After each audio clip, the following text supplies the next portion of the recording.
Narito ang mensahe ng Panginoon sa iyo ngayon. Anak, huwag mong isipin na ang buhay mo ay walang direksyon.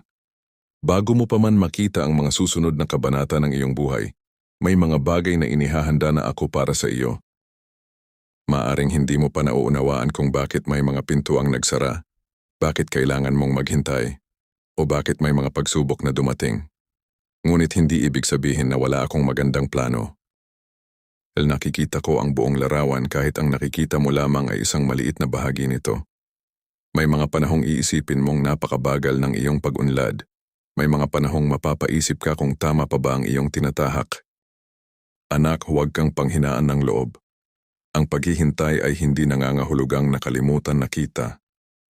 Minsan, habang hinihintay mo ang iyong panalangin, inihahanda ko naman ang iyong puso, ang iyong kakayahan, at ang mga pagkakataong darating. Huwag mong ikumpara ang iyong buhay sa buhay ng iba. Hindi pare-pareho ang panahon ng bawat tao. Ang biyayang nakalaan para sa iba ay hindi nangangahulugang wala nang nakalaan para sa iyo. May sarili akong daan para sa iyo at hindi mo kailangang madaliin ang bawat hakbang. Kapag may pintuang isinara, huwag agad mawalan ng pag-asa.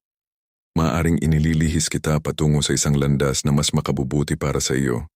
Kapag may plano kang hindi natupad, huwag mong isipin na natapos na ang lahat. Maaari akong gumawa ng panibagong daan mula sa isang bagay na akala mo ay kabiguan. Anak, ang iyong nakaraan ay hindi kayang sirain ang magandang kinabukasang maaari kong ihanda para sa iyo. Matuto ka sa kahapon, mamuhay ng tapat ngayon, at harapin ang bukas ng may pananampalataya. Huwag kang matakot mangarap muli. Huwag kang matakot magsimula muli. Huwag kang matakot gumawa ng mabuti kahit hindi mo pa nakikita ang bunga.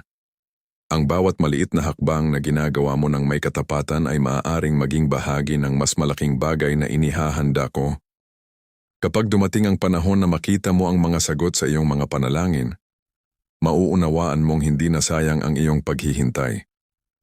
Ang mga luha, aral, pagkakamali at pagsubok ay maaaring maging bahagi ng paghubog sa taong magiging ikaw. Kaya anak, magpatuloy ka. Kung hindi mo pa nakikita ang daan, magtiwala ka. Kung hindi mo pa natatanggap ang sagot, maghintay ng may pag-asa. Kung napapagod ka, magpahinga ngunit huwag mawalan ng pananampalataya. At kung dumating ang mga biyaya, huwag mong kalimutang magpasalamat. Napakaganda pa ng mga bagay na maaaring mangyari sa iyong buhay.